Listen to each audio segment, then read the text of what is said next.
Sorry, mind one. I'm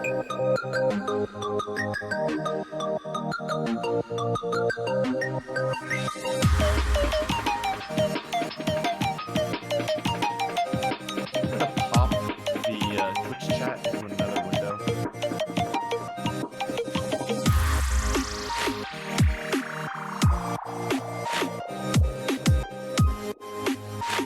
We're live.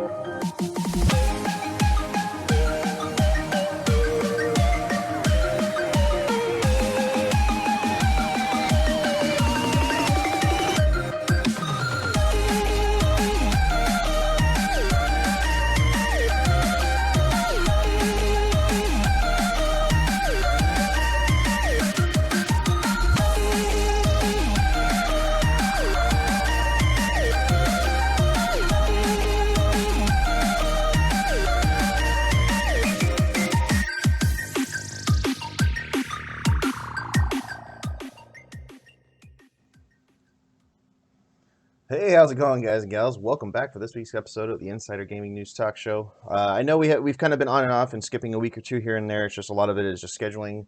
So people are getting out and hanging out and enjoying the fun and sun and fun of the summer. So I don't blame anybody for that. I mean, I've been getting out myself a lot. I spent the whole day yesterday actually out and about hanging out with some of our fellow streamers here locally in San Diego. This is kind of a cool time. But yeah. A lot of changes this week. TFTI for that one. Huh? TFTI for that one. Oh yeah. There's so much going on, especially the big announcements for Mixer this week, which I think is a huge thing. Sick Wizard, what's going on, buddy? How you doing, man? I know. Oh yeah, that's right. That's where we're supposed to be doing our. Hold on. We're supposed to be doing that. Forgot about Yeah, There we go. Yeah. whoops. I'm the only one without aviators though, but Yeah, it's too all good. bad. I got these nice cheap pink glasses. Hey, we're all good. So we're doing this stuff this week. God, there's like a lot of news. We haven't covered stuff from last week. We're threw it all out, but man. I'm taking this off 'cause I can't see shit. The finger gun. So I'll do mine up here. I There we go. gotta open the door. So let's start out by what have we been playing this week? Because like, man, I feel like everybody's been playing a little something extra this week and checking things out. I don't know. Tutu, what have you been playing? Well, we got to play that Wolfenstein Youngblood, which is I would say isn't great, but it isn't nearly as bad as I feel like a lot of the critics are panning it for. I had a lot of fun playing that co-op with you, and I look forward to playing more with you. Oh yeah. I really like the kind of like the leveling mechanic didn't seem too much for me. I know some people have problems with that, but it felt like it kind of progressed with us, which was really nice, and it never felt like it was too much or we were kind of like going against enemies that were too high leveled against us. And if we got our asses kicked, it felt like we deserved to get our asses kicked, and not because of the leveling system. Yeah, that was actually the thing it felt like. Yeah, especially the times we went in, it was because we went in too deep. Because you could only, you take on a little bit at a time as you go, which is what you would realistically do, right? But that was definitely, that was something. And then I played GTA, checked out the casino update. I enjoy it. I'll definitely be back for more. It's a lot of fun just playing like all those casino type of mini games, with friends and stuff. And I also played Smash, checked out the new character. I really love him. He's probably like my favorite so far, my favorite new character. There's only been two so far, it's Joker and him, but I like him a lot more than Joker. Who's the new character? I His name is Hero. He's from the Dragon Quest series. Oh, gotcha. Yeah, and he plays a lot like if Link were mixed with Robin. So pretty much he has like a sword. He has a lot of like cool sword combos, but he also has a huge extensive list of like spells and different kind of like awesome spells and like elemental attacks that he can do. It's really cool. Very cool. Yeah, I'm kind of digging that. I gotta get back into Smash. I haven't hardly played any Smash. Also, I'm like, it breaks my heart. I haven't played enough Ultimate Alliance either. Yes, we got to play both. I'll be playing a lot next week as well. Yeah, no, Smash and Ultimate. I want to try to finish that Wolfenstein Youngblood because it's supposedly only like an 8 or 9 hour game or something like that. So I was like, we'll do that. Okay. Like, get our unlocks, do our thing. If that's really, Yeah. if that's really the case, I guess. But I know we were kind of taking our time with that Wolfenstein Youngblood thing, which is really fun. Yeah. Hendo, what are you even playing? You're muted. Hendo, we can't hear you. Midas, we'll go ahead and move on to you for right now. All right. Yeah, go ahead and move on to Midas. Sorry, Hendo. So I'm a huge Portal 2 fan. Like huge Portal 2 fan.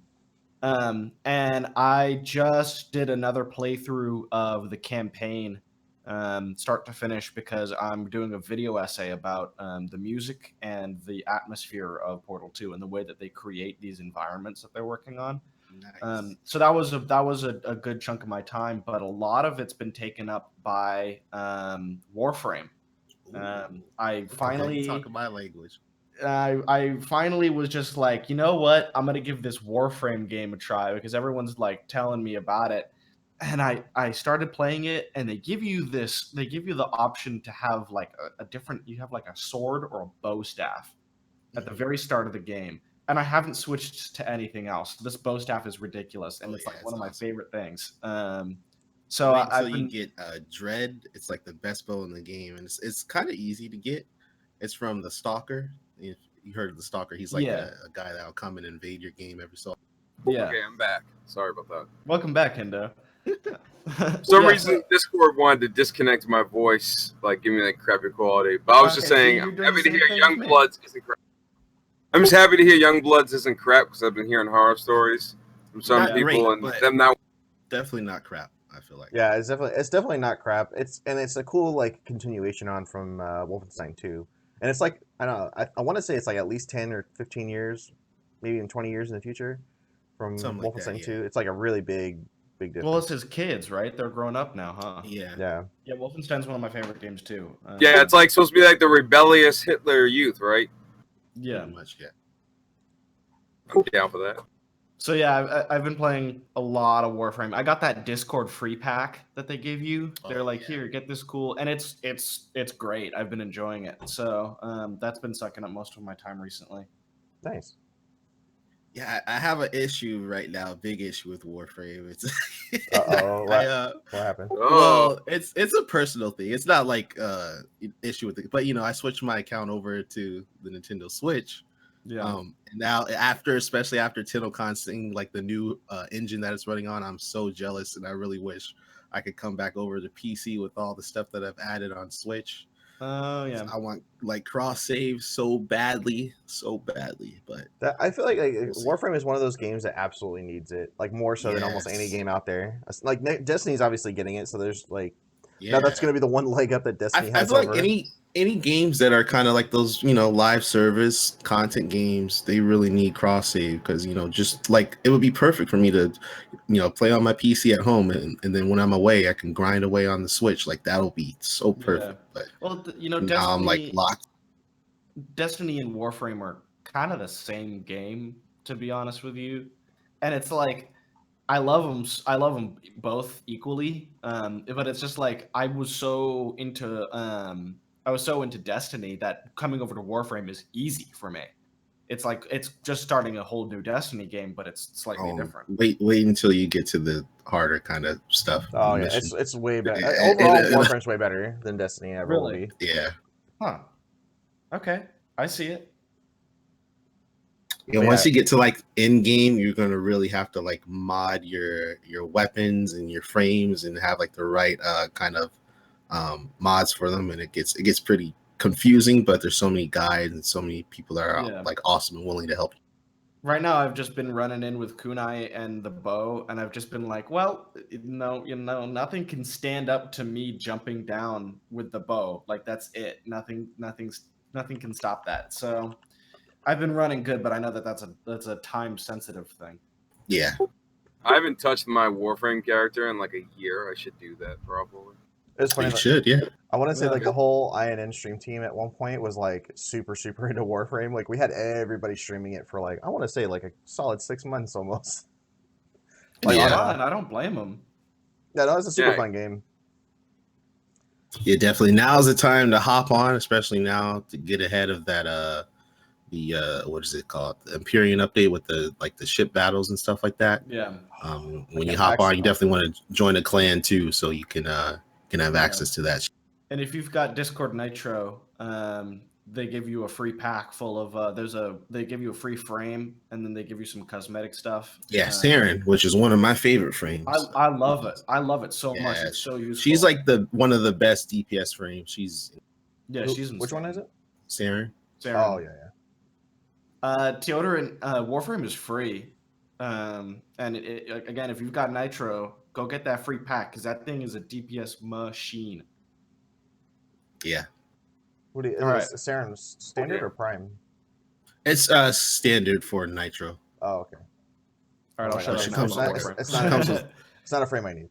She comes with like a cool, unique skin, I believe, though. Oh, okay. That's okay. Yeah, it's like weapons and stuff. Nice. All right. Yeah, I've gotten a case of the summer busyness since I got back from Steel City Eve, but I did get to play some of the new update for Oxygen Not Included, which is a really fun base builder where you have duplicants build just a society in the middle of an asteroid. And they added a lot of really cool stuff where you can actually explore the other asteroids. So I'm playing with those mechanics a little bit. They added a lot of better automation. They got and ore gates. Just really micromanaging kind of updates, but like fun in a way. It's kind of a weird mix. Nice. Cool. Yeah, it's the Lauras, just the kill time because I have my anime girls taking over the core of the galaxy. Right? Yes, I named them the Great Kitsune State. And they're messing everybody up. I saw that coming, but I also didn't want to believe it. I found the mod in the workshop, and I'm like, no, this would be funny. Just screenshot this one day. Anime girls take over the galaxy. Yeah. So I gotta get on to the news today. So Modern Warfare apparently has revealed their multiplayer, which looks pretty interesting actually. Like a lot of the stuff it's kind of funny though because after the big BR hype and everything, they're dumping their BR mode basically after this release, which is kind of interesting. Or else it seems there's going to be their own BR mode. I forgot what it's called. I think it's called Gun War, and it's I think it's 100 players.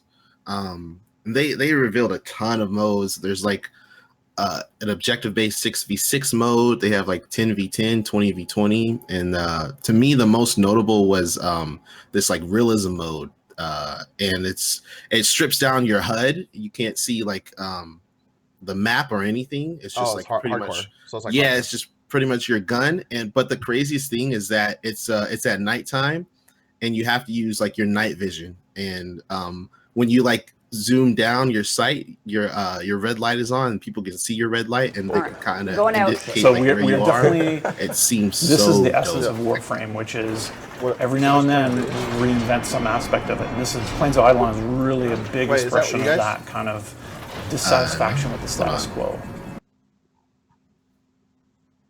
That might have been Midas playing that too. I think that's you, Tommy. Was that me? Yeah, because I don't have anything playing. So I have a bunch of tabs open, but everything stopped. Oh, okay. Could you guys hear that? No, I can't. So maybe it was me. Maybe it was the GameStop article. Yeah, I think it. Or not the GameStop, GameSpot. But yeah. Oh yeah, and I went to a GameStop yesterday, but we'll talk about that later. Oh man. And there's also Spec Ops co-op mode coming, and the beta will drop first on PS4. God, I thought this. Oh, does this have the dates? So yeah, beta is coming to PS4 on September 12th through the 16th, and then there's going to be an open beta that's crossplay on all platforms from September 19th to the 23rd. Ooh, that's coming up pretty soon. Yeah, that'll be good then. I'll be excited to see that. Yeah, I can't wait. This one actually is another big release coming up is the No Man's Sky Beyond release. Oh my god, I called dibs on this from 2-2, and I'm gonna talk about it. I'm so excited for this goddamn release. Ugh. At least somebody is. So I'm excited too. So I'm still mad at Sean. I'm holding the grudge. Nah, I have a story behind this. So back when I was in high school, there was this kid named Rowan, and he would go crazy about No Man's Sky. He wouldn't shut up about this damn game. High school for No Man's Sky. Yeah, right. I know. I was like, he would not shut up about this game. And he hyped it, and then it came out and it was disappointing. And I was like, I saw this come. Okay. Yeah, okay, that's a nice word to use. It was utter BS. So, I saw this coming, of course, and I kind of just sat there and I waited. And then they released the base building update, and I was like, oh, looks like they're actually doing what you're supposed to do when game drops that you kind of screwed the pooch on. And then they're releasing this next update, or whatever it's called, and it's got VR support, like that's the huge ticker that they've got. Well, and then next was the last one. Other stuff. Next was the multiplayer one, but that was like Beyond. This is Beyond, yeah. And they're adding VR support, which is crazy. I have a VR headset. I'm so excited for that. And then they're adding a whole bunch of other stuff for multiplayer, the stuff that they promised from the beginning, which I look very much forward to. And then they're adding a whole bunch of new content that they haven't said anything about. And yeah, they did. They said about it before release. No, they kind of teased it, but there's so much the way that No Man's Sky does their updates, I really love, because they really kind of leave it up to the player to discover and find out. Yeah, they're even really, this. Yeah, they're keeping it under wraps on this. Yeah, one. Even this, it says Beyond will contain 3 major updates rolled into one larger free release. These changes are a mix of features we've been dreaming of for a while and a reaction to how we've seen folks playing since the release of Next. So they talked about, one is the expanded online experience will bring a radical new social and multiplayer experience, which empowers players everywhere in the universe to meet and play together. 2 is the VR support, and then 3 is something that we just don't know about that's coming with the update as well. That's what I'm talking about, is that that 3 thing could be anything. It could be literally anything, and we have no idea. But here's the thing. Hello Games decided to actually pay attention to what people are doing in the game, and they're listening to people that are saying, hey, this is what we want from the game. This is what you promised originally. They've so far pretty much given everything that they've promised, pretty much. But I think with this new update, they're finally going to not only finish what they promised, but they're going to add new content to invigorate the experience. And I'm looking forward to it. I mean, the game was super addicting, especially if you play with friends. Like when me and DC got to play. Yes. I think Chichu, you enjoyed this at one point, I think. Yeah, it was so fun. I love playing with you and DC. Yeah. It's fun as hell. The game is still fun. It's just like, it's got it leaves a bad taste in your mouth when you play it, because it's like, ooh, they really kind of screwed us over when this dropped. But then they kind of see. I forgot all about that though. Yeah, after Next release. Like when Next released, and I was actually playing it, like actually going to have. Now I'm like, wow, there's too much to do. Like I have to figure out what to prioritize. It's one of those games where you can get lost in it, but for me, it'll always leave a bad taste in my mouth after I play it. But that doesn't mean I'm not gonna play it. I'm gonna play this game like crazy. I'm really looking forward to it. Yeah, I hope the third thing is like they go all out with like kind of like Warframe with the ship battles, and you can yes. have like crazy ship battles with your friends and stuff like that. Listen, I'm happy you guys are happy. Me personally, they promised these ship battles years ago from the get-go. I remember, listen, those promotional materials are burned into my fucking retinas. I can't get rid of them. So you guys enjoy yourselves. I'm going to be sitting on the sidelines waiting for the sandworms. It's akin to me. I mean, it's different because there are a lot of promises that were promised and they didn't meet expectations. But it's really akin to me of like if you look at a game like Final Fantasy 14 Online, like that game was complete shit when it first launched, and look at it now, it's everybody's playing it, everybody's talking about it. They released like so many new expansions and content updates. So I think No Man's Sky will pretty much like become that, hopefully. And it got a little bit of actually got a lot of people came back to check out next. So I feel like, of course, a lot of people are going to come back to check out Beyond. Oh, and Keena, the promotional material had this big old sandworm that like would rise out of the ground and like fall over and like snake through, and it never got added into the game. But they promised me Arrakis, and I didn't get shit. Yeah. That is still one of the biggest disappointments. It's like, ooh, where is my cool big sandworm that's going to come and destroy my base or whatever? Yes, but, I want to be Mohad Hendo on the damn desert planet with sandworms, and they said no. Yeah, Sean Murray lied to my face. Final Fantasy 14 is different, but it's a little bit similar, but it is different. Yeah. Okay, so I'm done ranting about how excited I am about this update, but goddamn, they really did a good job to bring this game back from death. They revived it with more than just like a defibrillator. They came back, they gave it the adrenaline shot. They're like, here's the defibrillator. Here's like everything you could possibly need to be alive. So, and the average player count, like even before like the big, even the last couple big updates, before even especially next, like there was only maybe on average, like I think it was like 5,000 or 8,000 people playing it, and I think recently it was substantially more because of the multiplayer.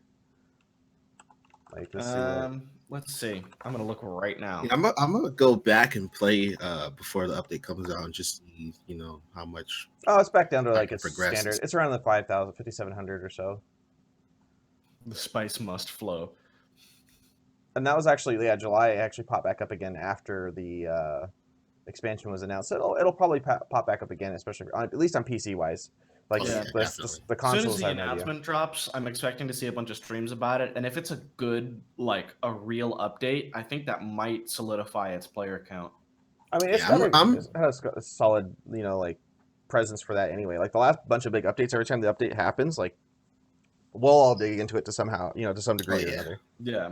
If you know me, I'm a big multiplayer guy. So just to have to hear about this expansion to the online multiplayer, it's just that's what I want, baby. Give it. I don't know. I think I don't know if you guys heard about it. I think we have a multiplayer or a big change coming up to the stream team here soon. I hear might be good for multiplayer. Oh yes. Oh, very really? good. Oh really? So continue on with news. we'll keep that for a little bit later. We'll come up. It's going to be part of our top stories. It's probably like, what the hell?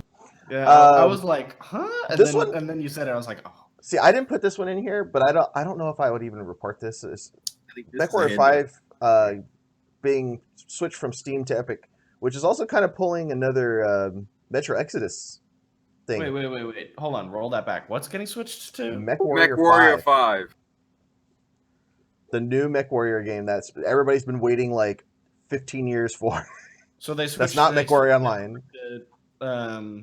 Yes, MechWarrior has always been on Steam up until this. It's always been on Steam, and they just decided, no, what we're going. They signed a 1-year exclusive deal like Metro Exodus did. So the first year of release, they're going to do it, and even their CEO says even the bad press is good press because it'll get word of mouth about the game back out there. Because I guess their loyal community for 15 years isn't enough. We've got to have money. I think, but the people that have already because they're offering refunds for the people who bought it on Steam already because it's been up for pre-order for I want to say a year, like almost a year now. For pre-orders? For pre-orders on Steam, and now they're doing this, and then they immediately switched over to And I don't even know when their release date is actually. But they did really grandfather it in. No, they just decided to shove out refunds. Genius. That's a big brain move right there. Yeah, personally, I don't have a problem with the Epic Game Store. I've gotten better with it. Don't have a problem with exclusives either. It's just the stupid if your game is on Steam and you say it's on Steam, like commit to that. Yeah, like I agree. That is so problematic. I've had no These problems with Epic Games exclusivity before. contracts specifically are crap to me. Exclusivity itself is not bad to me, but these exclusivity contracts that Epic is like having people signed are complete shit to me. Yeah. Well, and like it's kind of dirty. They're going after the ones that are about to release too. Like these are the ones like that come up way later. It's so scummy of a move. That's honestly, I think, like, I don't have a problem with Epic as the platform itself, although I'm really upset it doesn't have cloud saves. As soon as it has cloud saves, I'll gripe a little less about it. They've been testing the waters. I know a couple of games haven't enabled, but it should be out hopefully in full by the time Borderlands comes. Like a game, I'm not even gonna lie, that would absolutely need it is Satisfactory. Like you cannot. Yes. Like I'm afraid to dip more time into it because of that. Because I'm gonna lose my save. Yeah, I'm with you 100% on that. It doesn't make any sense to me. Aside of that, though, I mean, it's cool they want to make more money. They want to get part of the reason was they wanted front page support, which they weren't going to get on Steam unless X amount of people, like wishlisted or whatever. Which I think is kind of a cheesy cop out to do it this late in the game, especially when I think it's supposed to be released in the next couple months. But this is my issue with the Epic Store. I don't mind the Epic Store. Another game launcher can exist and do its thing. It's the way they're going about business. It kind of reminds me how Disney has just started buying out its competition and just making their movies and just like turning everything on live action. It's like Epic's just, you know what? Instead of investing in a new franchise or some indie games coming out, let's just grab these like 5th, 6th installments of beloved franchises and just rip them over to our platform to try to force the fan base over there. I don't know. I don't like it. I want Tron 3 and I want Steam to like sue Epic. Tron 3? As in like a sequel to Wait, Legacy? what was that? There was going to be one. It was actually in the making. There was 2 more planned. And there was supposed to be 4 total. Making 2 more. They were making 2 more, and then they bought Lucasfilms, and they canked the whole thing. As soon as they bought Star Wars, they canked Tron. Their expectations for Tron was way too high, especially. They in their minds, they considered Tron Legacy to be a bomb, by the way. What? That was a great movie. It was a great movie. It underperformed in the theater, and I don't care. Part of that was the big studios don't count DVD sales for some reason anymore. I don't know why. We'll go back to the gaming news. Yeah, let's go back. But that was out of nowhere. This is not like Disney and Epic are like doing tactics I consider scummy. It's like the best comparison I could, because they're just like snatching stuff we already like instead of making stuff we're gonna like. Yeah, that's true. So on another one, this one actually I'm kind of excited about. I'm also only half excited because I'm not going to be able to play it until it comes out on Steam, which is Outer Worlds. They're coming out with basically really giving you a way that you can kill everybody in Outer Worlds, including your NPCs that are going to give you missions. Which Excuse me? Yeah. Yes. Excuse me? So you can miss a mission by accidentally killing your mission giver. Okay, Thanos. They say any NPC that is critical to a quest or some information, they'll have a backup for the player. Whatever that means, don't know, but that's what they're saying. So hope that means that you won't miss out on a mission if you kill like a critical NPC, which is good. It's still crazy that they give you that option. That is really cool, I think, though, like to change it up a bit. Which I have a feeling is going to happen a lot, like real early on, too. Like, whoops, I accidentally killed this guy because he attacked me. Yeah, I'm thinking, like, what if you go out on missions with, like, NPCs, which you usually do, and you accidentally kill them? It's like, oh, whoops, they're dead. I'm going to be that guy. I always shoot my NPCs on accident, too. Literally, I'll be like, shooting. I got guys around me, and then I'll turn and shoot the NPC, and I'm like, oh, wait, you're my friend. Wait, thank God you don't take damage. Keep going. Sometimes I shoot my NPCs on purpose. Well, that too. Yeah, like just to see there, not doing anything, and it's just like I have this large gun. Now, comrade, now it's time to take comrade out to the watershed, right? Yeah, exactly. Yep. Okay, comrade Torovich, we are going out to the shed today. Oh man, I think this is I think this might be yours, right? The Microsoft one.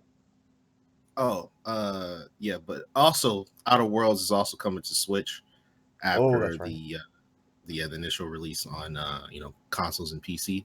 So that'll be pretty. Yeah. And yeah, going on to some other news.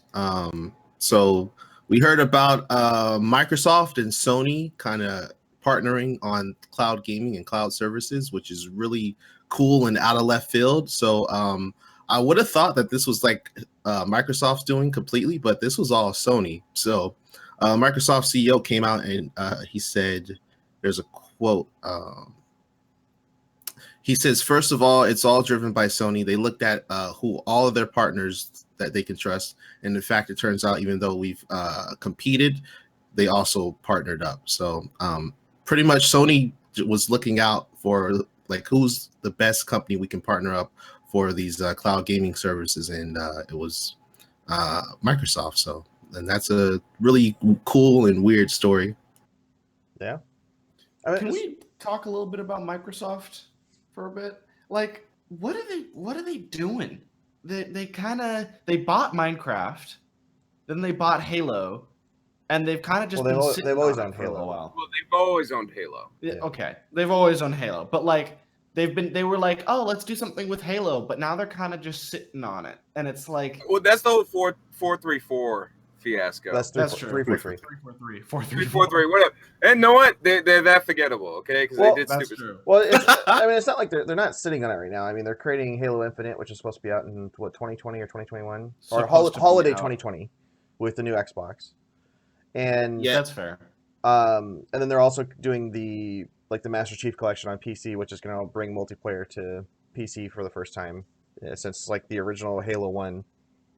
Oh wow, decade overdue. It's no secret that Microsoft really screwed up this generation. I mean, if you look back to when the Xbox One was first announced and how much of a shit show that announcement was with the whole, TV kind of stuff.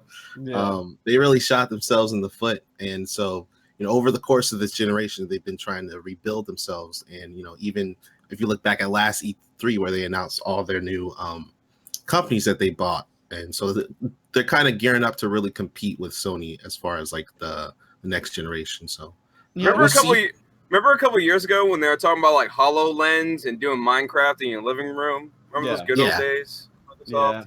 You know what I think they did was Microsoft was like, we're going to get into gaming, but we're going to leave the original execs from our software and hardware divisions, and we're going to have this gaming division exist. But these guys don't know what they're doing when it comes to like gamings. And so they kind of screw themselves over by having execs that are really great at making like Windows 10 and stuff, but are really bad at video games. And they've kind of just like screwed themselves over because they've got no management team over there. Yeah. Which is also think that's why they bought all those studios. You got Circadian and Seeker right there. Their internal management's just a mess. Yeah. Yeah, that makes sense. But I mean, well, we have some more news on them. Actually, I wish I had pushed that one back. But another one was actually kind of interesting. This one actually kind of hit me a little bit because I was really confused because I really wanted to see what this was going to happen with this or what could happen with this game. Was Maverick Proving Grounds actually got canceled this week or at the beginning of this week, which confused the heck out of me because they just had a beta last weekend. Yeah. Like literally, like right after the beta ended, they're like, "Game's canceled, guys. Thanks. Bye." Like, what? Did the studio go under or something? Huge financial shakeup? It got bought out. Oh, that's what happened. And they who? Let me look at the thing real quick. I was trying to remember what the name of the company was. Microsoft, Epic. You could just roll. Okay. So they didn't get bought out. They had their funding pulled. So please advise that so it was financial though. Yeah, due to insufficient funding, the development of Mavericks Proving Grounds has now ceased. The joint administrations are in the process of licensing the Deceit. Wow, Deceit is also part of that. Holy moly! Okay, that I didn't even realize. So that company controls Deceit and Mavericks Proving Grounds. There's something going to happen with Deceit now? So they're trying to license it out. Somebody. Okay. But there's no change in the live operation and provisions of the game currently. For Deceit, there's no changes, but yeah. Wow. So yeah, the funding got pulled for Mavericks, which kind of sucks because I wanted to see this was like a 1,000-player battle royale game. I was super excited to see what was going to happen with this, but I imagine like that was also kind of a mighty feat for a big company or a smaller company to try to take on by themselves. I think. But at the same time, it's like battle royale is finally on the downtrend for the first time in a while. Finally. Finally. This dark age of battle royales, this never-ending hellscape of war and building and emotes. Here's the thing. A lot of companies have been, for some reason, and I've noticed this is the second group that I've seen doing this. The first one is CCP. They've been trying to put as many players into one instance as physically possible. I don't know what the trend is. I don't know what the deal is with that, but it's they're the first game to really truly do it, though.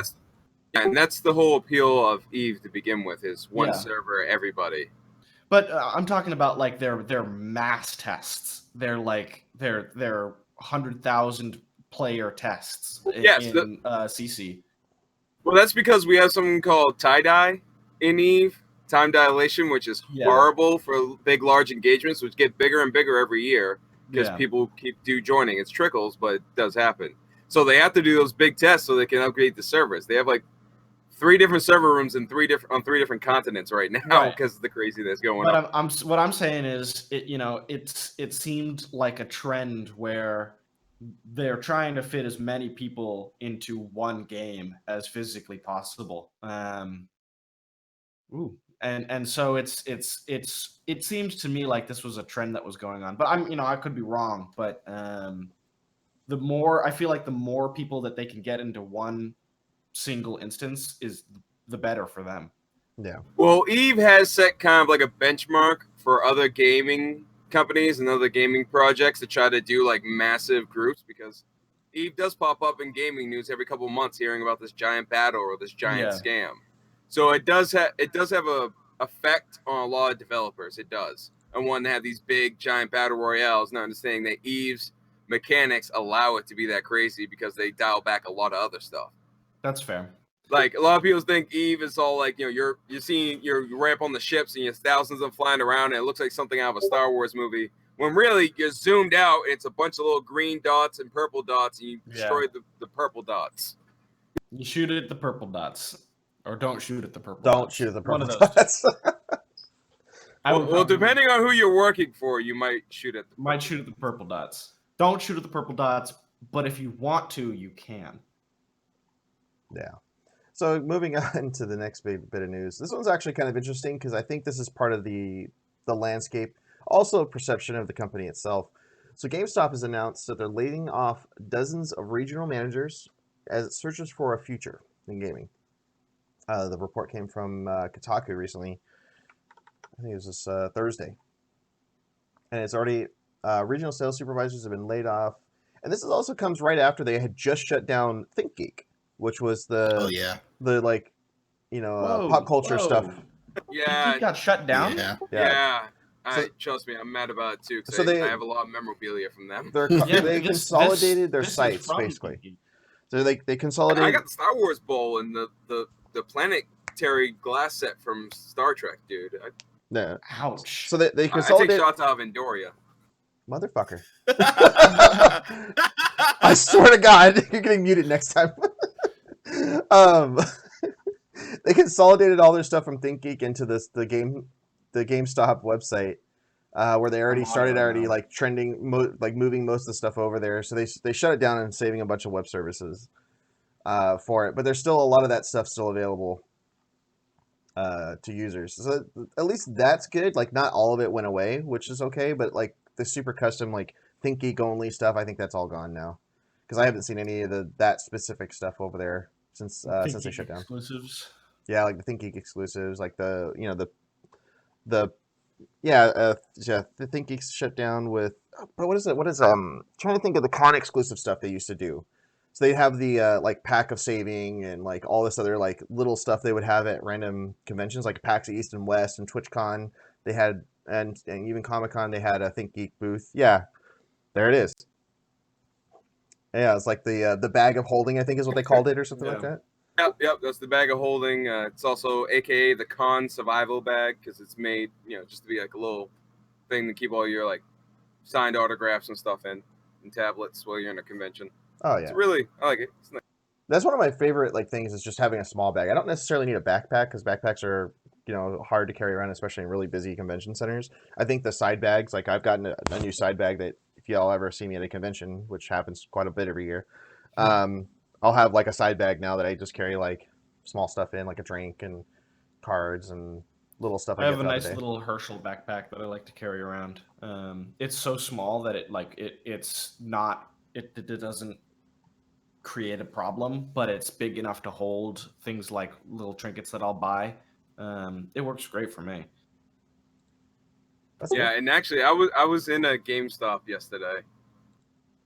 I actually went by one of the local little geek stores that's right next to the GameStop, and it was a bit depressing. I went in there just to see what kind of ThinkGeek stuff they still on the walls because they usually clear it out pretty quick. And it was just me and some other guy around my age just looking at like the toys and memorabilia. There was nobody else in there. No. Yeah, man, the manager and clerk were just sitting there chatting about stuff. Yeah, I'm shocked if GameStop is even here for another 5 years, especially with the way that everything is going digitally and cloud. GameStop really doesn't make much sense anymore. Like I feel like pretty much there'll be the next console launches, and then that's pretty much it for GameStop. I walked into a GameStop out in I think North Haven in Connecticut, and there was me and like 3 or 4 friends, and we walked in and we're the only ones in the store. And they're like, I asked the front desk guy, like, is it busy sometimes? And they're like, you are the first people to walk in 2 days. Damn. And I was like, wow. It's been crazy. 2 days since you've had a customer? They were like, yeah. And I was like, okay. That doesn't sound real, but okay. I could see it though. Like even the GameStop that's actually just a few blocks away from me, it barely has anybody in it. Whereas like when I used to go in there all the time, like people were in there for pre-orders or buy the pre-owned games and stuff like that. But even then, like as console gaming is starting to kind of like, even I think it's on the decline a little bit because I'm seeing more and more people get into PC gaming and stuff like that. When you get into PC gaming, you almost never buy a physical copy. Like I don't know the last time I bought a physical copy for a PC game ever. In the last like 5 years, especially. Yeah, that's becoming true for console. I mean, you still have people live in rural areas and they can't, download games or this and that. But for the most part, like I download all my console games, and a lot of people I know download most of their console games. Yeah, but Amazon's kicking their ass when it comes to their rural areas. Yeah, that's another thing too, because GameStop is this kind of, they're focused on just gaming. When we have stores like Amazon, that's everything. Best Buy is like every single electronic. So yeah, and the reason why Best Buy, for example, is doing better than GameStop is because, in my opinion, about 10, 12 years ago, GameStop stopped being PC gamer friendly. When they bought out EB Games, they kinked almost everything except for buying game time on MMOs. You used to be able to get some computer stuff. There used to be like a little PC gaming section in the back of every EB Games and GameStop back in the day. They still have that in mine here, but I have never seen that in any GameStop. I have not seen it in over 10 years in New England. Yeah, it's like the one that's like down the street. They have one section that's dedicated to like peripherals, headsets, keyboards, mice, and it's not a very big section. It's just like one little like cutout, but it's only for like 3 companies. Like I think it's Logitech, Corsair, and SteelSeries. That's the only thing. It's 3 all Turtle Beach up here. Or Turtle Beach, yeah. Actually, sorry, not SteelSeries, Turtle Beach. It's all Turtle Beach, made for the PS4, the Xbox One. You get nothing PC and Astros, in our GameStops. But that's part of the Logitech stuff now. So I mean, like you can go in and buy like $25 a time for Path of Exile, but that's about it. And I can go do that online directly. It's like nobody. The only PC stuff they have is that little roller thing where you buy the physical cards for game time. Things nobody has ever done. Yeah, I've never seen anybody like I've seen grandmas go in there and send that to little grandson Ricky. Here you go, Ricky. Go play some WoW. But now grandma knows how to use her credit card online. Ricky was like, Grandma, let me show you this crazy thing right here. Look at this. You type the numbers in, you press enter. She's like, oh, I don't even have to drive the car? I mean, that's true. Like, you get the grandparents that want to spoil their grandkids. That's exactly what happens, too. I was gonna say Ricky probably stole Grandma's credit card. Grandma, Yeah, you don't Ricky even got have to them buy V-Bucks. anything for me. I'll buy Ricky it for myself. Ricky got them V-Bucks. That's what Ricky went and did. Oh my god. Oh man. V-Bucks. Jesus. So I'm gonna skip this one. There's another thing too. You can't buy V-Bucks in GameStop. Is it about China? Yeah, dude. I've heard stories of people like coming in, like even parents. Sorry to go off, but parents coming in like where do I buy like Fortnite, or how do I get V-Bucks? And the GameStop employee are like, that's all online. And so yeah, it's crazy, man. It's really crazy. Well, they do have V-Bucks cards for Epic, but that's really all they can get at GameStop, at least in terms of that. Yeah. Like even the Best Buy near me has the V-Bucks cards. GameStop should have made a launcher. I think I think they did. They did on mobile. Should have made. Yeah. No, check this out. GameStop's going the way of Blockbuster right now because they didn't get on that Netflix train. Everybody started making their own launchers, including game developers. GameStop didn't. If they did, there's a GameStop launcher on your. Tell me they wouldn't be doing better. Well, at least 20% better. It also doesn't help that like even their website is still like archaic.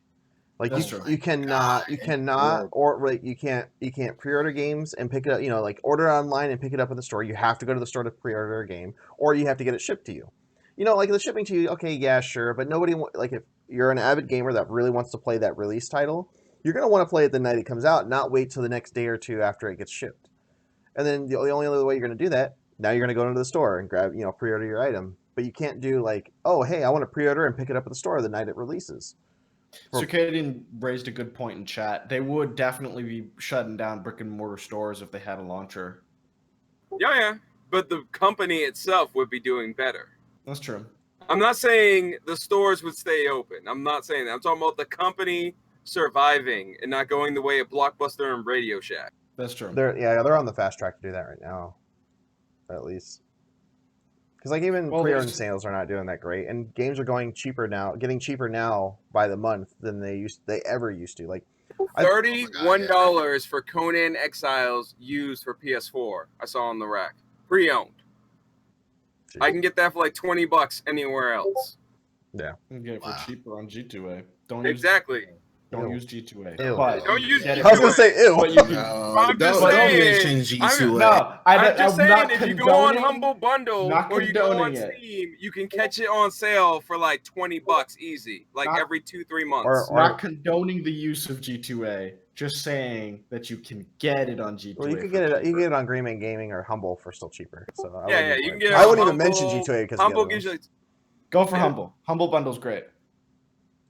Humble Bundle, Steam, they all got sales that they beat everything on the pre-owned and nothing scratched. Yeah, I get a brand new unscratched game code, fresh to my PC, not some old busted disc that probably has like half, like somebody drew dicks in the margins on the freaking instruction manual. People do that and sell it back to GameStop. It's actually kind of funny. Yeah, I don't know if my friend... Because they don't check the game manuals. They never do. I don't know if my friend Connor is still in chat, but it used to be that we couldn't do... We used to have these old school laptops. They were like Lenovo, little pieces of shit. And the only thing that would work would be buying G2A games. Or not G2A, Humble Bundle games. You would buy a Humble Bundle of like 6 or 7 indie games on Humble Bundle, and you would download them on the laptop, and everyone would do it. Everyone would buy it. And I think in total, we as a school donated something like $2,000 or $3,000 to Humble Bundle just by donating for these games, because they were the only ones that would work on our computer because they had Linux games. That's crazy. Oh wow. Yeah. That's pretty crazy. GameStop should have bought out like GameSpy or something and just like went to town, have a deal with Humble Bundle. They might survive, but as they stand now, the way of Radio Shack. Game Shack. We're going to call him Game Shack. Game Shack. Might as well be at this point. It's a sad thing, but it sometimes life be like that. Yeah, like Toys R Us. Yeah. GameStop probably next. So, and news of Evo that was going on this weekend, Riot Games has confirmed it's working on a fighting game, which to me, this is kind of like probably the most interesting part of news, at least gaming news today, just for the simple fact, if you look back at like Riot's like recent achievements, like League of Legends obviously has gone over its whole turmoil. Riot as a company has gone under its own turmoil. But the one thing they still consistently do is deliver games and stuff that we want, like updates to League of Legends, like the balance changes, new characters, so on and so forth. And then of course Auto Chess came around, and then we had Dota Underlords that came out from Valve, and then we had Teamfight Tactics that got released just a few weeks later for League of Legends. And even in that market, even though that Valve released Dota Underlords first, they're still beating them by a substantial margin in terms of player base, which is insane. And well, Riot's done a way better job with managing League of Legends as a franchise than most games in general. Like all the little music videos, all the lore tidbits. They create a very active community. That's why, in my opinion, they keep beating out Dota. Yeah. I mean, I got beef with Valve. I'm not going to play a Valve game because I got beef with them. Half-Life 3? No. And at the start of the stream, I told you, bring this back. Bring this back. Come on, man. And they blatantly refuse to put out any new content for it at all. The only exception is the lab, and that does not count as a Portal game. No. And so I got beef with Valve, and that's why I'm not playing it. Yeah, the weird thing about Valve to me is they have so many amazing classic franchises, but yet they're trying to like chase these kind of new genres, and they're not doing so great with it. It's really like the trading card game they have, and now with the auto chess, they're getting beat out by Teamfight Tactics. Well, we've known that Valve's internal management has been a nightmare forever. They'd have there's no superiority or leadership or whatever. It's just like you want to work on something, you work on something, and it's why these things have died out so fast. I think Valve as a company has like progress anxiety or something. I don't know how. It's like that kid, that kid that wins his first game of chess and refuses to play the game ever again because now he's undefeated. Yeah. It's like, we made a good game, let's not screw it up. And they took that as an overall business model for their franchises. So they make something really good, and when everybody wants, oh yeah, now it's time for the finale, they're like, oh no, we're gonna screw that up. We're not gonna make it. We're just gonna leave it at cliffhanger. Go make your Chase the Freedman crap games and stuff like that. Yeah, but going back to Riot, I'm not really in tune with Riot. Well, I'm in tune with Riot as a company and all that they do, but I'm not a League player. I'm definitely not a Teamfight Tactics player. I wouldn't even say I'm a fighting game player, but just the fact that they're kind of doing more than just League really excites me, because I can't wait to see what else they do. I'm even looking forward to this fighting game as someone that doesn't usually play fighting games, just because it's so different and still unique, and I can't wait to see Riot spin on it. It's going to be really, really cool. It reminds me off. No, it reminds me of, I have a fighting game. It reminds me of a really classic one, but it's like they updated it and made it more 3D, mixed it with Soul Calibur. I'm trying to remember the name of it. I think Twitch gave it away for free a year or two ago. But it reminds me of a really old school fighting game I used to play a lot as a kid. And I like the way they updated it, and I'm sure they changed the lore greatly. But I like how it's kind of got that retro feel, and it's at that 3D mark at the same time. They picked a really good aesthetic, and the mechanics and the finishing moves look like they're done really well. I've been watching clips of the EVO 2019 stream they did of the game, and I'm liking some of this. It's it's not as brutal as your Fatality. Wait, they showed it? Yeah, they showed it. God! They did a 12-hour stream. Yeah, day one. It's right in the article. Yeah, so I'm gonna set Hendo off. The reason they're making a fighting game. Because they need money. It's because of Hendo's favorite country. Come on! Can we not? You guys are making so much shit. One time. I'm messing around with you. But no, I'm really excited for at least to see some content from this game. It really does look like a continuation of something that they could probably do really well. And the graphics are just they're so appealing. It's like that really good mix of 3D and retro art that you don't see at all, and I really hope that actually kind of picks up. That's pretty crazy. So Tutu, we got your segment here that you usually like to talk about with our weekly deals. Tell us what's on the weekly deals this week. So there's lots of cool weekly deals. I'm gonna go out of turn here. We talked a little bit about GameStop going out and whatnot, but at Best Buy, you can pick up Prey. Prey is currently $8 on all platforms. Tommy, that's a game that you gave to me and I've never played. And looking at this, I'm like, damn, I want to play it. It's just sitting. Dude, Prey is sick. Yeah, I've heard so many great things. It's so good. So if it's kind of left your mind, like it left my mind, $8 at Best Buy, all platforms, PC, PS4, Xbox. But you have to go there and get it. You can't do it. Well, actually, I think you can do it online. Yeah, you get it online. But yeah, it's not like a code, but I'm sure, you pick it up. It's a physical copy, but there'll be a code inside. And then as far as Epic Games goes, say what you want about Epic Games, but they are killing it as far as their free games goes. And this week I would say is the best. This week is the best week ever. So you get a twofer. You get Alan Wake and For Honor completely for free. And For Honor is like the complete standard edition. So I remember, I think last year Ubisoft gave out For Honor this starter edition, but this is the complete full game that you get. So the little note on Alan Wake, it is not on stores right now, except for Epic, because it got pulled off of everything last year because of the music license expired. That's crazy. Wow, I didn't realize that. Yeah, so there was actually a point where you could buy. I don't know if they put it back on Steam. I'd have to look. But Alan Wake's the horror game, right? Yeah, dude, and it's good. It's so good. Isn't that the one that had the funny pirate feature that if you stole the game, you got a patch on the guy? Yeah, I remember that. It's on Steam. Oh, it's back on Steam. Free now, on yeah. So I think they either renewed that license, that music license, or they got rid of it. Yeah, they must have renewed it. And then lastly, for my Nintendo Switch players, if you have Nintendo Switch online membership, which you should, it's really cheap. You can try out Super Mario Tennis, the Super Mario Tennis game.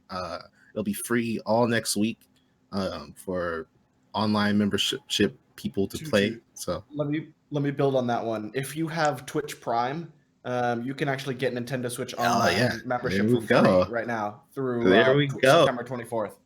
Yeah, I'm looking at it right now. And you said all the free shit. Let's do it. Get all the free stuff. Get it.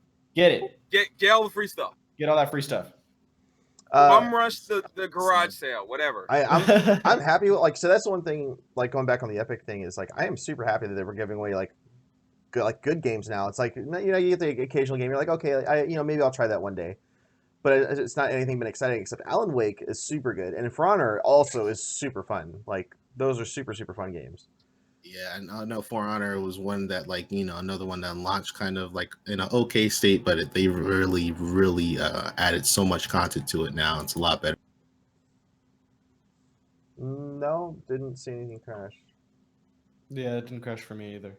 Theo, you just got bad internet. Don't call him out like that. Come on. Oh, he knows he does. So we're going to get to our top story today, which also includes our announcement for the INN stream team. You may have already heard it on another stream or one of our talk shows this weekend, but INN and Fatby TV is going to Mixer. Not just we're not moving all the shows over or anything like that. We're going to be taking the INNsider, the gaming news talk show we are currently watching. We're going to be moving that to Mixer starting, I believe, next week is what we had decided. I think that's. And then so next week you'll be catching us on Mixer. But in part of all that, a lot of this, we had already been thinking about this for some time now. It's been a debate back and forth just to try to expand our team, also to expand the content that we can deliver. Also kind of go and focus on our squad streams and stuff like that, where Mixer kind of excels at that part, and that's something we really want to do. So what we're going to be doing is we're going to be moving INNsider over there. A few variety streamers are also going to be moving and having some streams on Mixer as well as Twitch, but our Twitch presence isn't going away. Fatby TV even here is still going to be going. We're just INNsider, the gaming news talk show, is going to be moving to Mixer to give that at least some kind of content, and it's exciting. But a lot of this is actually due to the big news this week of Ninja, like Twitch's, poster child, essentially. Yeah. He has decided to quit Twitch and leave and go to Mixer. I've been following it. It's kind of weird what's going on with Ninja because they took away his verification badge. Well, they do that. They do that in part of that. They did it so quick. They don't, but they haven't done that to like PewDiePie and several others who still have theirs and stream on different platforms. It's different. So he had a different contract over time, I imagine. That's usually what happens. So every as far to my knowledge, from what we've gathered, and even I posted an article about this on how a lot of some of the larger Twitch partners have started leaving Twitch for Mixer to get back to the roots of their content. They want to make content and create a community vibe without the hassle. And it's kind of weird because the timing of it is really interesting, because we had the big cat incident last week or 2 weeks ago, and then it kind of followed up with like all these terms of service breaches that Twitch has been telling us to keep them accountable for, but they're not becoming accountable for them, essentially. No matter how much people rant and rave and do everything, they're just kind of becoming like, getting numb ears to it to some degree. And that's been kind of the appeal for a lot of people, especially after Ninja has moved over now. It's like the terms of service is much more clear. Like there's a very clear and defined path of seeing what you can do and can't do, stuff like that. I don't know. I'm curious to hear more of your guys' thoughts on this. I've always had thoughts on Mixer because I've debated it for quite some time, but we know why Ninja moved over to Mixer, and Tutu's got it. Here comes the money. It's all about money for him. But in truth, not bad. Which no, I don't blame him at all. Man's got to make some money. This is his career, so man's got to make some money. And if they cut him a fat check, then that's just the way. Rumor has it it's like $100 million. That's Well, it's not only that. I've also heard other rumors of like. There gotta be a crazy rumor. If anybody's giving Ninja NFL contract level money, I'm robbing Ninja. I'm robbing Ninja tonight. I don't care where he's still on Lollapalooza. I'll go jump him at Lollapalooza. Let's do it. I heard $1 million at first, but I don't know. That sounds. No, I wouldn't do that. Yeah, that sounds a little bit too crazy. $100 million, I definitely. The other speculation that's been coming out is that he's gotten a paid monthly salary, which is an interesting idea, too. That the reason why he wants to do it and just focus on the content and not have to worry about the numbers game portion of it, basically, is basically doing a large lump sum to come over and also a salary, essentially, so he could just focus on what he's doing. And a lot of this came even earlier this year and even last year, where we had LL Renee, or she just goes by Renee now. She was one of the original big partners that came over from Justin TV back in the day to Twitch. And then her, I believe, boyfriend or now fiance, Punji Stick, also moved over to Mixer the same time she did. And it was the same thing for them. Their verification badges went away the day they started streaming on Mixer, which usually had a closing date, basically. So they go and they cancel the contract and they had to do it by a certain time. And I imagine this is what's happened with Ninja, but he just decided to drop the bomb and move the next day, which was kind of wild. I've been in cahoots with the CEO of Mixer, because the CEO of Mixer has been giving it to the CEO of Twitch on Twitter the past 48 hours. That's true. That's true. I think there's some insider trading going. I think somebody called up Ninja. I'm like, Ninja, why don't you come over here, buddy? Chan's an idiot. I got him. I'll add Justin right after, bro. It'd be cool. I'm reading a Game Rant article here, and I'll drop it in chat in the Twitch chat, but it looks like he made 10 million playing Fortnite on Twitch, which means that Mixer has to make a offer equal to or greater than that for him to move over, probably. That sounds more reasonable than 100 million. Yeah, 100 million is almost too much. A lot. What is Ninja doing with this money? I'm concerned. Is he got really bad financial choices? Or is he going to be building super weapons? Well, in the next couple of years? The Apex Legends thing where he got I think it was $5 million just to play Apex for the first launch week or whatever? Yeah. Is he going to open up his own business to compete with SpaceX? What is Ninja saving all this money for? What is he doing? I don't know, but considering Red Bull is involved, and he's kicking off his Mixer stream at Lollapalooza, sponsored by Red Bull, there's got to be a lot of money somewhere in there. And I don't know exactly how much that's going to look like, but with Red Bull involved, you can guarantee it's going to be at least 10 mil. I popped in and watched not only Ninjas, but like a lot of other streamers, and just in general, like the quality of mixers is so good, and I love the layout. And his stream was a lot of fun. Like you could tell he's really happy and excited to have moved to Mixer now. Yeah, it was really cool. And that was kind of the thing. Like really good actor. We had actually talked about that too. Like how he's like I can't remember when we mentioned it in passing. I think it was a few weeks back, where we had talked about how like if you go and tuned into Ninja's stream during Twitch time, like he didn't really seem all that happy about like what he was doing. Tuned out. Yeah. Well, Ninja kind of did that to himself a little bit. Probably. Like a little bit. Like he didn't exactly roll gracefully with the punches. Yeah, that's true. Well, and then on top of that, kind of like blundered into the ropes like on a few occasions. Well, then you have to even think too. Like he was already pushed back from like Tfue and a couple other larger streamers on Fortnite, where he was not the #1 Fortnite streamer anymore. Like when he used to go be concurrent for months at like 100,000+, and now he couldn't. I mean, this is the recent trend. He hadn't even broken. I want to say like 38,000. I think was the peak I ever saw him at on over here. And then I think even on Mixer now he's. I think his highest was like 80,000 or 90,000. Yeah, like he hit this weekend. Right now, at the current moment, he's at 30,000, which is almost equivalent to his Twitch stream already, which is pretty crazy. But Protato brings up a good question though. Like, is it really more beneficial for Ninja or Mixer? I think in this case, both. Both. I think. Yeah. I mean, it's more beneficial, I think, to Mixer. But I think if we go down to. Like, we go down to single-digit percentages, I'm going to go with Mixer. Oh, yeah, definitely. Like, Mixer is definitely making a good 7-8% more than Ninja is, long-term wise. Relatively scale. Yeah, and you could look just like online, you look on Twitter, like just the talk of the town right now is Mixer, and even the app stores, Mixer is like the #1 downloaded free app. The CEOs are having a Twitter battle right now. There is no when you have two CEOs going at it on Twitter, it's all kinds of promotion. Yeah.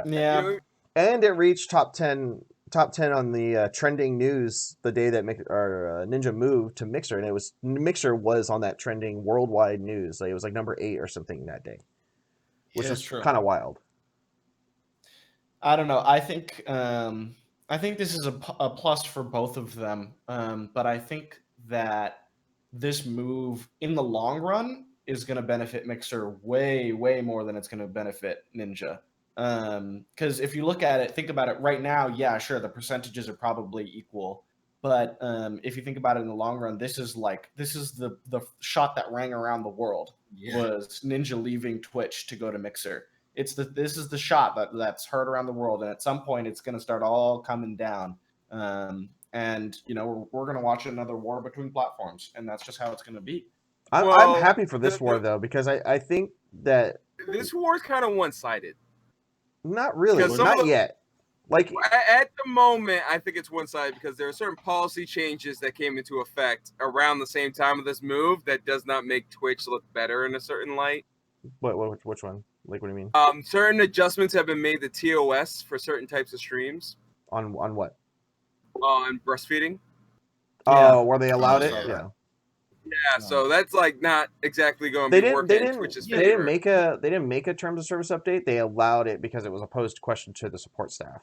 Yeah, but they were like, but like their justification because it's not innately, the S word, but there are sickos out there that will make it the X word. I'm just trying not to say certain trigger words on here. Okay, well, that's fine. Yeah, it's one of those people will S the hell out of that. There's actually like a whole part of the dark internet the FBI tries to shut down all the time. That probably does that. Down all the time. Yeah, so trying to put that on here, especially what here's supposed to actually be. Yeah, it's one of those things where it's like apparently that's okay, which is fine. There's nothing wrong with that. But throwing your cat is also okay. Yeah, that really that never got addressed either. All that happened from that was she contacted support. said, hey, all these people are harassing me about this thing. Are you going to do anything about it? And they're like, no, we're not going to touch you for it, but we're going to start banning people that are talking about it now. See, Right. recent policy actions at, stuff being allowed, stuff being swept under the rug, just it's making it one-sided at the moment. Maybe long term, Twitch is going to come out with some stuff and they're going to like stay in the trenches for a while. But as it stands right now, Mixer has the advantage. I mean, is it bad that I almost like to some degree want Twitch to go corporate again and stop being the buddy system, like that it is, like, trying to play friends with whoever their moneymakers are. Oh, 100%. Instead of actually enforcing TOS or, fostering a community that, people want to be around, instead of being like, oh, let's just go and allow these things because, they make us some money. Like, I think that's okay. I think we could get away with that, right? Like, it's kind of silly. That history is a huge thorn in Twitch's reputation. Mixer is basically clean at the moment.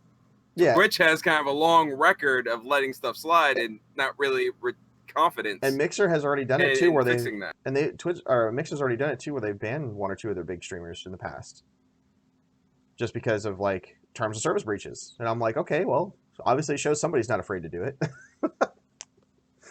Oh, we're talking about corporate in their relationships, not in their business model. No, but yeah, in their relationships and not just their business model is very corporate, obviously, but the relationship portion is playing too much of a role in it. Like community management's too buddy. Yeah, community management's too buddy with like not to we brought this up a couple weeks ago about Dr. Disrespect doing the whole thing in the bathrooms, and he only got a 2-week ban for that, which I still think is completely absurd. I think it should have been much longer. Permanent. It should have been permanent, or at a minimum like a month to 6 months. Yeah, at a month. Dr. Disrespect should have been the first move over the Mixer. That's all. Yeah, but I don't think he wouldn't have lasted over there either, though. No, he wouldn't have. But I'm just saying he should have been the first. Or he would have been, been one of those people that went to DLive instead. I could definitely see him on DLive. Oh man! But what's weird is now I'm seeing a lot where there's people that are looking at Mixer's TOS and they're looking specifically at the the dress code, and they're trying to bag on that and target that. But it seems to be mostly people looking from the outside in, like people that don't even stream on Mixer that are complaining about it. It's kind of like how people complain. Kind of like how people complain about Twitch viewers who don't even have Twitch accounts. Yeah. Keep in mind, this part of the Twitch terms of service hasn't changed in over a year. This has not changed at all in the past year. Like, this has been the same dress code for the last year. Yeah. So one of them actually came out. Like, we're gonna post this link here. It's the Mixer's clothing guidelines, mainly specifically for women. It seems like it's directed at women, and how it rates the specific streams and what you can wear on them, which none of them allow anything bad, basically. But if you look through it, it's actually, I don't see this as a bad thing. And some of it actually even makes sense. The only thing that was kind of to me was the all ages stream, but from what I see, a lot of Mixer streamers, they don't really complain about or give a crap. Well, I think they're trying to avoid stuff like and I don't know if her name is forbidden or not, but Brittany Venti, where the whole point of the stream is literally not to watch the game, it's to watch her. Yeah. And well, she's a giant troll herself. Yeah, we've known this for a while. She started off not a troll, and then she was like, "Oh, we're gonna become trolls now." But still, if they could avoid it, I think they will. Yeah, like for example, some of the big streamers that I've always watched on Mixer, because I'm always on both platforms and I've always done this, but Queen Eliminator, she's one of the largest female streamers on Mixer, and she wears tank tops and stuff like that, no problem all the time, and she's essentially one of the poster children for Mixer. Same thing with Concealed Bones is another one. Renee that came from Twitch over there. Cooley Smiley, there's a bunch of some of the larger partners that are over there that have never had a problem with this and never have a problem with wearing a tank top and standard stuff and still having a family-friendly stream. And I think they don't go out of their way to make it borderline family. Exactly. And then there's there was another one that actually I saw a tweet about this earlier today, and I think it was from a streamer called Snapshot Bay. It's when you're putting actual thought into how can I make this look family friendly but not really be family friendly, that's where the problem starts. Yeah, so she posted 4 pictures of yeah, tank like tops. I'm just writing on a whiteboard, guys. There's nothing about this. Yeah, that's like my favorite meme, the whiteboard. You already know it's about to happen. Yep. Yeah, like so I am Brandon. Brandon Silver on Twitch. He posted a question about how mixer streamers feel about this about the dress code, and then like there's tons of replies on different examples of things that people are, the mixer streamers are already doing, and none of it is really bad. Even like I said, the snapshot. She wears tank tops all the time, and she's busty. Just I guess to say is the word, but she has no problems with it, and she has never had a better word. For lack of a better word. But she's also has had 0 problems with the dress code over there. Just one thing, I just want to answer Theo because it's a little too long to type. There used to be a time where certain streamers would have a whiteboard directly behind them, and they have to move in a certain way to put their new subs down on the whiteboard. Yeah, I remember that. I remember that. So that was kind of like a big thing back in the day. Yeah. It started a few. It kindled a few rants that happened. Yeah, that was not a pleasant time. Get up and get. Okay, but we're going back to Mix's dress code. Right. Sorry to. No, but I mean that's part of it, though, Larry. Right? Like that's the things that we were talking about in this whole thing. And no see-through leggings and whiteboards on Mixer. I guess the thing is, like, it doesn't affect us. Us 4 in this chat right now, it doesn't directly affect us. So it's it does to some degree. We still can't be topless either. Right. Okay. Obviously, but like we are Tutu. Stop that! You stop that right now. And it doesn't directly affect us. It affects female streamers, and for us, us talking about it and being like, oh yeah, it's fine. Obviously, we don't get the whole picture, but at the same time, it makes a lot of sense with the controversies with the issues that we've had on Twitch and other platforms where it's literally just designed to be almost a cam show, but not really. Yeah. Yeah, and like Midas said, it really does affect the female streamers. I know plenty of up and coming or trying to be up and coming female streamers, fully clothed, no crazy hairstyles, just playing some cool indie games, and everybody wants to go watch people wearing barely anything dancing the Just Dance. Yeah, it's labeled ASMR. Like they know what they're doing. It's not, this is not. And they're a lot more reasonable. Like a lot of their staff, especially in the terms of service department, are streamers themselves. They all stream. Like even their big hosts, their big talk show hosts that they do for like Level 1, the Mixer broadcast, like a bunch of their mainstream actual produced shows. Like they're all streamers on the platform, and they all help with the TOS. And they all even, in fact, they ping partners for their feedback and whatnot, and they actually listen to them and help them foster the community, which I think is actually great. I think I just came up with a solution. Uh-oh. P-Hub needs a gaming division. Oh my god! Boom! Oh, I saw the problem. They'll all move That's not a there. Solution. You know what? Yes, it is. They'll all move over there. There'll be no 14-year-olds. All the 14-year-olds have to watch PG content on here. Send them all over there. They're still gonna go over there. As ridiculous as this sounds, I actually agree with Hendo. This is not a bad idea. It's a great idea. So but it makes sense, like they've already got a platform for pretty much everything else. Might as well just have them go over there. They have streams over there. They have streams over there. Exactly. I see the advertisements. They have streams. Okay. Yeah. Just throw some video games in there. Boom. I can already see some of these streams right now. Oh god, it would be bad. Well, if you're seeing them, that's because you're an adult and you want to see them. You're not some. Okay. You're not some kid that's like, oh, I get mommy to pay. Can we just stop? Okay, yeah. Let's just. Okay. I'm just saying. Enough. I'm just saying. You can't trick the parents. You can trick parents with Twitch. You can't trick them with P-Hub Premium membership. Because then mom and dad are going to be like, okay, I know what you're doing now. Okay. Smack. Okay, we'll kill that now. Anyways. Nintendo, we're server muting you. Oh, so on top of that we going back on the dress code thing. Overall, I don't see it being a bad thing. However, Twitch streamers are also protesting this thing essentially in their own way. Like Casey Tron, I don't know if you guys have ever heard of Casey Tron. She's basically known for showing off cleavage and doing all these things that we're talking about with the whiteboard and whatever else, right? She has organized a slut stream.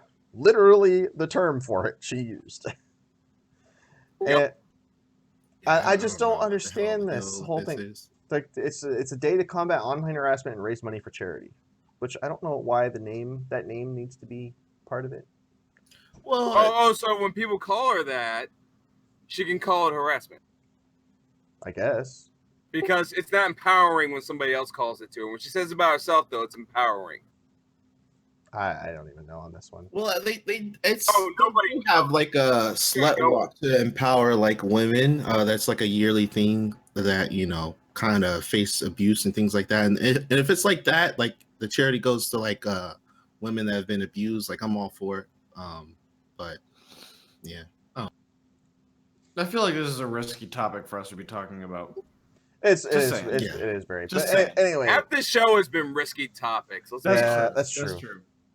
But on the side thing, I see Ninja moving over to Mixer being a really good thing overall. Not just for like Ninja and the platform, more so just to create like healthy competition again. Like Twitch is for too long kind of set at the top, and I feel like Mixer's always been a viable platform. I always think YouTube was a viable platform when they had YouTube Gaming, but they've killed that essentially. Yeah. And then Facebook Live also, which that's the other thing. Streaming on Mixer doesn't prevent you from streaming on YouTube and Facebook at the same time either. Whereas Live. Twitch, Facebook Live's doing a lot of stuff. They're putting a ton of money into it too. Like they're dumping like truckloads of money into. Yeah, they've also like hired some people to stream exclusively to Facebook too. Mm-hmm. I don't know the details of those contracts. A lot of people use it. It may, like the demographic is different. They're trying to make it for everybody again, where it's like Facebook was really shifting to an older crowd, and they're kind of trying to foster back. Well, Facebook Live always seemed more of like a vlogging type of live streaming type deal. It has at some point. Hello, person in the background. Anyway. I took it off my phone. I couldn't do it. I was like, this Facebook thing, I'm done. And I just uninstalled it one night, and I have not thought about putting it back on since. I haven't even installed it. Okay, that works too. Sorry, I haven't found it appealing yet. It's different. So I had to see what happens with all these platform changes and whatnot. But man, there's a lot of good things on the horizon, I think. I think aside of the INN stuff, like Tutu, I believe you're moving over to Mixer full time too, right? Yep, I announced just on Friday that I'll be moving over to Mixer as far as live streams go, and I too really excited, really looking forward to it. I'm really excited to kind of foster a whole new community, and hopefully some of you guys will join me out there too along the ride. So. Yeah, I'll be streaming over there. When I start up, I'm headed up there. Yeah, I think this will be my last week on Twitch too. Yeah, me too. I'm doing like a whole like farewell to Twitch tour this week. So kind of going through like my latest and greatest hits as far as like games and activities. So yeah, if you could check out the Mixer account, I'll be updating all throughout the week, and this will be my last week on Twitch. At least everybody go follow Tutu and RuneShift right now. And then also, it's 14 people. I'm going to be counting 14 follows at the end of the night on their Mixers. I'll do it. Yeah, if y'all haven't checked out, like I said, we're doing. Do I have to? Yes. We're going to be moving this show over there next week, so we're going to be on there next week. Yeah, we I'm not doing right now. Yeah, so check me out there, RuneShift and Fatbeat TV. We have our own channel set up there. Yep, and it's more as the team grows or comes over and does all this stuff. We want to talk about this fake game company. Tommy, your mic is muted. Oh, I don't know if it's supposed to be or not. Sorry. Oh, no. I hit back, and my back button on my mouse is my mute button also. Oh. But I actually think that like we're over time quite a bit today. But I want to talk about the fake company. Okay. I'm going to post the article in the chat. Everybody go read it because it's funny. It's about people who got duped into working for a fake company. 25 people got duped into working for a fake game company that actually apparently made a demo for a game too.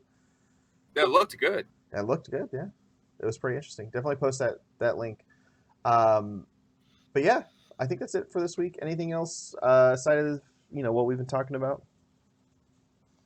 check out the Mixer stuff. If you guys haven't checked out the apparel collection, we're actually going to have a whole new line of stuff dropping for the fall here in the next few weeks, so that'll be really cool. Also, if you haven't checked out, I'm wearing the new Logitech Pro X wireless headsets. If you guys haven't checked those out, definitely do so. They're super comfy. I've been surprised. I haven't even noticed they're here the most of the stream. Like, they're super, super comfy. I cannot complain about these at all. Like, they also have like a different set of ear pads, a bunch of different cables you could take, a carrying bag. Like, they're nice. And don't forget to use your discount code for INN gear. Yep. Use discount code INN, right? Yep, INN. It's just INN. It gives you a discount on the apparel store. Sector on Twitch, right? Yeah, this is it. Yeah. So definitely make sure you follow that Mixer account for Fat B guys. Yep, we will be there next week. So Mixer.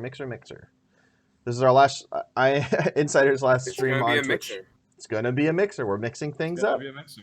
All the puns.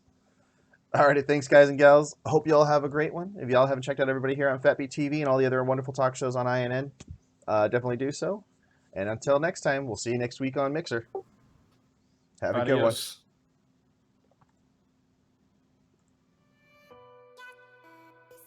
Am I the only one that feels kind of like Team Rocket when we all do the peace sign?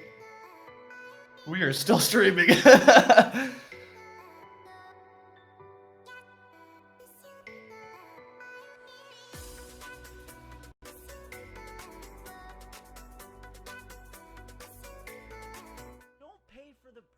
I don't care if you buy a permit. Do you know how little I actually care if you have a permit?